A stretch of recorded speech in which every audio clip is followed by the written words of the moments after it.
रद्द करो, रद्द करो। फांसीवाद मुर्दाबाद, मुर्दाबाद, मुर्दाबाद। फांसीवाद का एक जवाब, इंकलाब जिंदाबाद। दिल्ली के जंतर मंतर पर इस हफ्ते देश भर की मजदूर यूनियनें 4 नए श्रम कानूनों के लागू होने के विरोध में प्रदर्शन करने के लिए इकट्ठा हुई। प्रदर्शन 24 और 26 नवंबर को आयोजित किया गया। 24 नवंबर को revolutionary workers party of India, Bawana industrial area workers union सहित कई संगठनें इकट्ठा हुईं। 26 नवंबर को all India trade union Congress, centre of Indian trade unions, all India central council of trade unions जैसी प्रमुख केंद्रीय ट्रेड यूनियनों ने संयुक्त किसान मोर्चा के साथ मिलकर एक प्रदर्शन आयोजित किया। इन श्रम कानूनों के प्रावधानों को समझने और यह जानने के लिए कि मजदूर इन्हें खतरा क्यों मानते हैं, हमने प्रदर्शनकारियों से बातचीत की।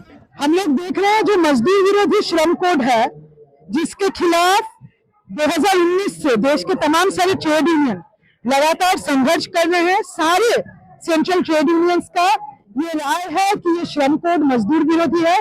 इसको बिना किसी प्रक्रिया के इंडियन लेबर कॉन्फ्रेंस बिना ऑर्गेनाइज किए पार्लियामेंट में उस समय पारित किया गया जिस समय लॉकडाउन के तुरंत बाद, जिस समय ऑपोजिशन पार्लियामेंट में नहीं थी। ये कह के ये श्रम कोड लागू किए गए कि श्रम कानूनों को कोडिफाई करने का जरूरत है ताकि वो आसान हो।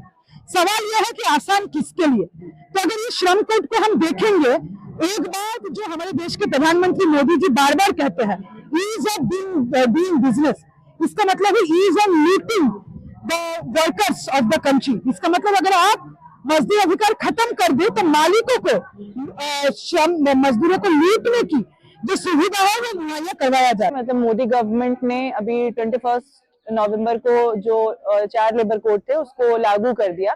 हालांकि इनकी ये कोशिश तो अपने सत्ता में आने के बाद से ही शुरू हो गई थी, 2014 के बाद से, और 2019-20 में इन्होंने 4 लेबर कोड को पार्लियामेंट में पारित कर दिया। उस वक्त जब पूरी जनता कोविड की मार झेल रही थी तब ये 4 लेबर कोड को पारित कर रहे थे। तो ये भी सोचने वाली बात है कि इनकी मंशा इस लेबर कोड को पारित करने के पीछे क्या थी कि कहीं पे भी कोई विरोध प्रदर्शन ना खड़ा हो सके, लोग इसके खिलाफ बोल ही ना सके और तब तक इसको पारित कर दिया जाए। सवाल तो यह है ये सरकार किसकी है? अब जब 21 तारीख को ये पारित किया गया, इसके खिलाफ आज देश भर में मजदूर संगठन और किसान संगठनों का प्रोटेस्ट है। ये 4 लगभग 43 श्रम कानूनों को खत्म करके 4 श्रम कोड लाए गए हैं।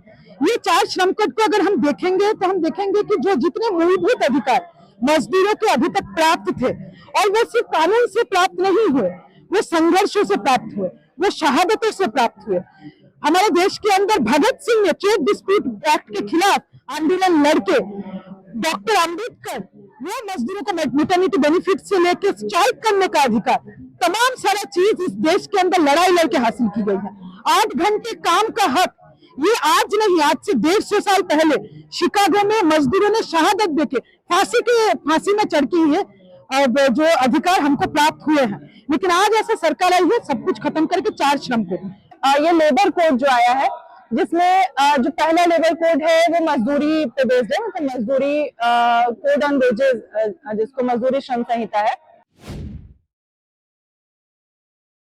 तो खासकर जो औद्योगिक संबंधों से जुड़ा हुआ जो कोड है, जिसमें कि यहाँ पे आज 300 तक की जो फैक्ट्रियां है जहाँ पे 300 तक मजदूर काम करते हैं, वहां पे कभी भी मालिक जो है निकाल सकता है मजदूरों को और उस पर कोई कार्रवाई नहीं हो पाएगी। जो कि पहले संख्या 100 थी, उसको कम किया जाना चाहिए था, तो जिसकी जगह आज बढ़ा दिया गया है। दूसरा जो पूरे लेबर कोड में जो सबसे बड़ा हमला है वो हमला है आज जो कि हड़ताल करने का जो अधिकार है मजदूरों का, उस अधिकार पे हमला, ये सबसे बड़ा हमला है आज 60 दिन पहले आपको नोटिफाई करवाना पड़ेगा। आप वहां पे अगर किसी भी तरह का केस अगर डाल देता है मालिक और वो प्रोसीडिंग्स चल रही है तो आप उस समय हड़ताल ही नहीं कर सकते हैं।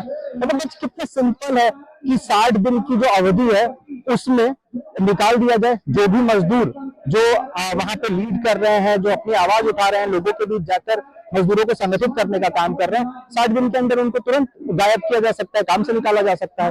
और उसके भी पूरे इंतजाम कर दिए गए हैं। जो ये फिक्स टर्म एम्प्लॉयमेंट की बात जो पूरी की जा रही है, हर तरह से जो मजदूरों के अधिकार हैं उसको आज सिंप्लीफाई करने के नाम पे आज उनको लूट को सिंप्लीफाई कर दिया गया है ताकि उनको बहुत ही आसानी से लूटा जा सके। हर तरह लेबर इंस्पेक्टर की पूरी व्यवस्था खत्म करके फैसिलिटेटर की व्यवस्था की गई है।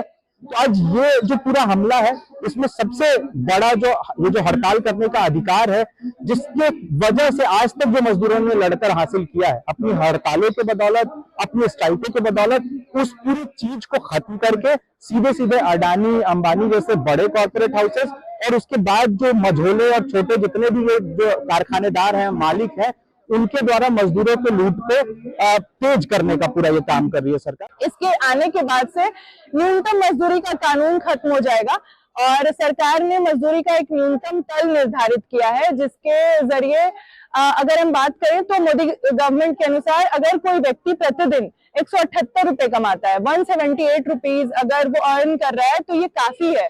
यानी महीने का 4600 कुछ रुपए अगर किसी की कमाई है, तो ये कानूनी रूप से इसको सही माना जाएगा और वो इससे अधिक के लिए क्लेम नहीं कर सकता है। तो आप सोच सकते हैं कि इस महंगाई के वक्त में, जब राशन इतना महंगा हो रहा हो, घर का खर्च इतना, दवा इलाज, पढ़ाई लिखाई इतनी महंगी हो रही हो, तो 4600 रुपए में क्या कोई परिवार अपना गुजारा कर सकता है? जाहिर सी बात है नहीं।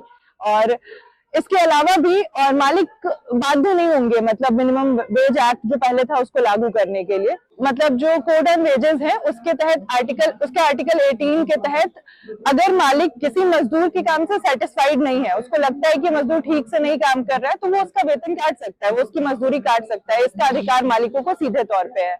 और जैसे कि पहले श्रम कानूनों के तहत होता था कि लेबर इंस्पेक्टर्स होते थे और वो फैक्ट्रीज में जाके चेक करते थे कि वहां पे लेबर लॉज लागू हो रहे हैं या नहीं हो रहे हैं। अगर नहीं होते थे तो मालिकों पे कार्रवाई होने का जो राइट था वो कानूनी तौर पे था। लेकिन लेबर कोड लागू होने के बाद से अब लेबर इंस्पेक्टर और फैक्ट्री के चेकिंग का सिस्टम खत्म हो जाएगा और मालिक खुद को सेल्फ सर्टिफाई कर सकते हैं कि उनकी फैक्ट्री में लेबर लॉज लागू हो रहे हैं। ये बेहद ही मजाक है कि कोई मालिक अपनी फैक्ट्री में खुद ही इस बात को सर्टिफाई करे कि उसकी फैक्ट्री में लेबर लॉ लागू हो रहे हैं। सबसे ज्यादा हमला जो असंगठित क्षेत्र के मजदूर है, जो कि सबसे बड़ी संख्या है, सबसे बड़ा परसेंटेज है पूरी मजदूर आबादी में, उस पर होगा। और उसकी जो पूरी सुनवाई है, उसको जो पूरा यहाँ पर सुरक्षा संबंधी जो नियम जो है उसके लिए, जब 10 मजदूर से अगर कम है तो वहां लागू ही नहीं होंगे। तो ये पूरा का पूरा लेबर कोड मजदूर विरोधी है। 4 लेबर कोड में एक कानून है व्यावसायिक सुरक्षा संहिता, तो उसमें जैसे बेसिकली ये है कि पहले जितने जो क्या कहते हैं रासायनिक कंपनियां होती थी या फिर जहाँ पे खतरे वाले काम होते थे, तो वहां पे जो मजदूरों को पहले कम मालिकों को वहां पे परमिशन लेने में थोड़ी कठिनाई होती थी, तो उस कानून के तहत उसको सीधा सीधा कम कर दिया। जैसे अभी देखा जाए तो बड़ी बड़ी फैक्ट्रियों में या छोटी छोटी फैक्ट्रियों में, दिल्ली में जितने बवाना वजीरपुर जैसे इलाके हैं, वहां पर जाके देखेंगे पहले भी कोई सुरक्षा कानून लागू नहीं होते थे। अब उसके लिए और आसान कर दे, मालिकों के ऊपर जो वहां पे रसायन वाली कंपनियां हैं, चाहे केमिकल वाली कंपनियां हैं, चाहे जहाँ पे क्या कहते हैं जूते बनते हैं, प्लास्टिक बनते हैं, दाना लाइन कंपनियां, इन सब में अब इनको जो है बड़े स्तर पे प्रोडक्शन कर सकते हैं बिना कोई सेफ्टी के मेजरमेंट अपनाए हुए, या इनके ऊपर इसके लिए कोई कानूनी कार्रवाई नहीं हो सकती। पहले क्या था कि पहले भी घटनाएं घटती थी, जैसे आपको याद होगा अभी हाल फिलहाल में बवाना से लेके वजीरपुर से लेके कई जगहों पे आग की घटनाएं घटी है। मध्य प्रदेश में अभी पिछले साल या कुछ समय पहले कई लोग मारे गए थे। गुजरात के अंदर लगातार घटनाएं घटी है। तो यानी कि मजदूरों की सुरक्षा का और खिलवाड़ किया जा रहा है, मजदूरों की जिंदगी को और नारकीय बनाया जा रहा है। इसके साथ ही जो इस पूरे कानून के अंदर और बात की कि जैसे ESI, पेंशन, ग्रेजुटी, ये तमाम चीजों पर बात की, इन सब चीजों को भी धीरे धीरे डाइल्यूट कर दिया गया है। और ओवरऑल बात करें तो ठेकाकरण को इस कानून के जरिए खासतौर पे लीगलाइज कर दिया गया। जैसे अब इसमें क्या है कि अब एक पीस के हिसाब से, 1 घंटे के हिसाब से, पर आवर के हिसाब से, मंथ के हिसाब से, 6 महीने के हिसाब से मालिक या कोई भी कंपनी मजदूर को रख सकती है। तो वो चाहे यानी कि आपने 1 घंटे के लिए काम किया, आपको 1 घंटे की मजदूरी मिलेगी, फिर आपको निकाल दिया जाएगा। यानी कि परमानेंट जॉब का जो कॉन्सेप्ट होता था, जो अब तो वैसे देखा जाए बहुत कम हो गया था, तो उसको भी धीरे धीरे इसके जरिए खत्म कर दिया गया। तो ओवरऑल एक तमाम कानून, खासतौर पे जो व्यवसायिक से जुड़ा हुआ कानून है, ये मजदूरों की जिंदगी को और खतरे में डाल देगा बेसिकली, और तब सारे कानून मिलकर मजदूरों को गुलामी की ओर धकेल देंगे। इसके अलावा ओवर टाइम का कानून में था कि डबल रेट से भुगतान होना चाहिए अगर कोई 8 घंटे से ज्यादा का काम कराता है तो। लेकिन लेबर कोड के लागू होने के बाद से 8 घंटे से अधिक अगर कोई मालिक काम करा भी रहा है तो उसको एक पूरक कार्य के तौर पे देखा जाएगा कि ये काम क्योंकि मजदूरों ने पूरा नहीं किया था, तो अब ये उनका फर्ज बनता है कि अब वो अधिक समय देके उस पूरे काम को, जो मालिक का काम है, उसको पूरा करें और वो ओवर टाइम के डबल रेट से भुगतान, किसी भी तरह से कोई भुगतान की बात ना करें। हम मेहनत कश सब वालों से सब अपना हिस्सा मांगेंगे। एक देश नहीं, एक देश नहीं, हम सारी दुनिया मांगेंगे। एक देश नहीं, एक देश नहीं, हम सारी दुनिया मांगेंगे।